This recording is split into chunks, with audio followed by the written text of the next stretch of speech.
ನಮಸ್ಕಾರ ಫ್ರೆಂಡ್ಸ್, ಇವತ್ತಿನ ವಿಡಿಯೋದಲ್ಲಿ ಸೂಪರ್ ಟೇಸ್ಟಾಗಿ ಡಿಫ್ರೆಂಟಾಗಿ ಹೀರೆಕಾಯಿ ಎಣ್ಣೆಗಾಯಿ ರೆಸಿಪಿ ಯಾವ ರೀತಿ ಮಾಡೋದಂತ ನೋಡೋಣ.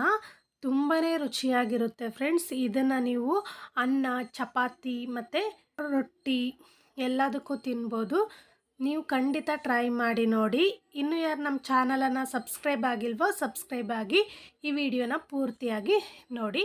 ಈಗ ಯಾವ ರೀತಿ ಮಾಡೋದಂತ ನೋಡೋಣ ಬನ್ನಿ ಫ್ರೆಂಡ್ಸ್. ನೋಡಿ, ನಾನಿಲ್ಲಿ ಗ್ಯಾಸ್ ಮೇಲೆ ಒಂದು ಬಾಣಲಿಯನ್ನು ಇಟ್ಕೊಂಡಿದ್ದೀನಿ. ಅದರಲ್ಲಿ ಒಂದು 2 ಟೇಬಲ್ ಸ್ಪೂನಷ್ಟು ಎಣ್ಣೆಯನ್ನು ಹಾಕಿ, ಈಗ ನಾನು ಹೀರೆಕಾಯನ್ನು ನೋಡಿ, ಎಳೆ ಹೀರೆಕಾಯನ್ನು ತಗೊಂಡಿದ್ದೀನಿ. ಇದನ್ನು ಈ ರೀತಿ ಕಟ್ ಮಾಡಿ ನಾನು ಇಟ್ಕೊಂಡಿದ್ದೀನಿ. ಈಗ ಹೀರೆಕಾಯನ್ನು ಎಣ್ಣೆಯಲ್ಲಿ ಹಾಕ್ಕೊಂಡು ಚೆನ್ನಾಗಿ ನಾವು ಫ್ರೈ ಮಾಡ್ಕೋಬೇಕು. ಹೀರೆಕಾಯಿ ಎಣ್ಣೆಯಲ್ಲೇ ಚೆನ್ನಾಗಿ ಬೆಂದ್ಬಿಡಬೇಕು ಫ್ರೆಂಡ್ಸ್. ಹಾಗಾಗಿ ನಾವು ಮೊದಲಿಗೆ ಎಣ್ಣೆಯಲ್ಲಿ ಈ ರೀತಿ ಚೆನ್ನಾಗಿ ಫ್ರೈ ಮಾಡ್ಕೋಬೇಕು. ಈಗ ಚೆನ್ನಾಗಿ ಫ್ರೈ ಆಗಿದೆ. ಇದನ್ನು ನಾವು ಒಂದು ಪ್ಲೇಟಲ್ಲಿ ತೆಗೆದು ಇಟ್ಕೊಳ್ಳೋಣ. ಈಗ ಅದೇ ಬಾಣಲಿಯಲ್ಲೇ ನಾನು ಸ್ವಲ್ಪ ಎಣ್ಣೆಯನ್ನು ಹಾಕಿಬಿಟ್ಟು ಹಸಿಮೆಣಸಿನಕಾಯಿ, ಶುಂಠಿ ಮತ್ತು ಬೆಳ್ಳುಳ್ಳಿ, ಸ್ವಲ್ಪ ಕರಿಬೇವಿನ ಸೊಪ್ಪು, ಒಂದು 2ರಿಂದ 3 ಟೇಬಲ್ ಸ್ಪೂನಷ್ಟು ಬಿಳಿ ಎಳ್ಳನ್ನು ಹಾಕ್ಕೊಂಡಿದ್ದೀನಿ. ಬಿಳಿ ಎಳ್ಳನ್ನು ಹಾಕ್ಕೊಂಡ್ಬಿಟ್ಟು ಮತ್ತು ಇದಕ್ಕೆ ಸ್ವಲ್ಪ ಕೊತ್ತಂಬರಿ ಸೊಪ್ಪನ್ನು ಕೂಡ ಹಾಕ್ಕೊಂಡ್ಬಿಟ್ಟು ಚೆನ್ನಾಗಿ ಇದನ್ನು ಫ್ರೈ ಮಾಡ್ಕೋಬೇಕು ಫ್ರೆಂಡ್ಸ್. ಇಷ್ಟೂ ಚೆನ್ನಾಗಿ ಫ್ರೈ ಆದಮೇಲೆ ಗ್ಯಾಸನ್ನು ಆಫ್ ಮಾಡಿಕೊಂಡು ಇದು ಪೂರ್ತಿಯಾಗಿ ಆರಿದ ನಂತರ ಒಂದು ಜಾರಲ್ಲಿ ಹಾಕ್ಕೋಬೇಕು.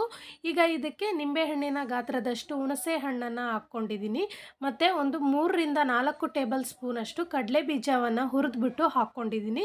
ಒಂದು ಅರ್ಧ ಟೇಬಲ್ ಸ್ಪೂನಷ್ಟು ಜೀರಿಗೆಯನ್ನು ಹಾಕ್ಕೊಂಡಿದ್ದೀನಿ. 1/4 ಟೇಬಲ್ ಸ್ಪೂನಷ್ಟು ಅರಿಶಿಣವನ್ನು ಹಾಕ್ಕೊಂಡಿದ್ದೀನಿ. ಈಗ ನೀರನ್ನು ಹಾಕ್ಕೊಂಡು ಇದನ್ನು ನುಣ್ಣಗೆ ರುಬ್ಬಿ ತಗೋಬೇಕು ಫ್ರೆಂಡ್ಸ್. ನಿಮಗೆ ತರಿಯಾಗಿ ರುಬ್ಬಿ ಮಾಡ್ಕೋಬೇಕು ಅಂದ್ರೂ ನೀವು ತರಿಯಾಗಿ ಮಾಡ್ಕೋಬೋದು. ನುಣ್ಣಗೆ ರುಬ್ಕೊಂಡ್ರೆ ಸ್ವಲ್ಪ ಗ್ರೇವಿ ಜಾಸ್ತಿ ಚೆನ್ನಾಗಿ ಬರುತ್ತೆ ಫ್ರೆಂಡ್ಸ್. ಹಾಗಾಗಿ ನುಣ್ಣಗೆ ರುಬ್ಕೊಂಡಿದ್ದೀನಿ ನಾನಿಲ್ಲಿ.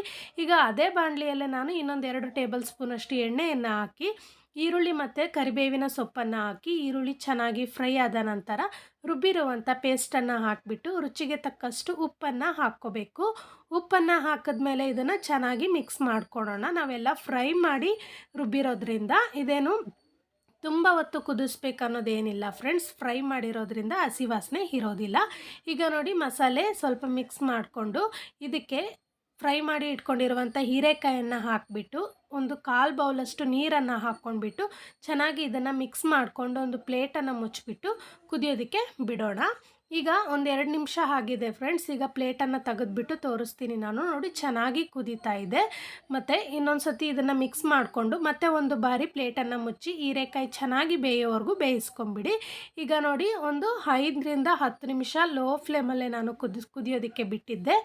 ಈಗ ಪ್ಲೇಟನ್ನು ತೆಗೆದ್ಬಿಟ್ಟು ತೋರಿಸ್ತೀನಿ. ಎಣ್ಣೆ ಪೂರ್ತಿಯಾಗಿ ಸಪ್ರೇಟ್ ಆಗಿದೆ. ನಾವು ಎಷ್ಟು ಎಣ್ಣೆ ಹಾಕಿರ್ತೀವೋ ಅಷ್ಟು ಸಪ್ರೇಟ್ ಆಗಿದೆ.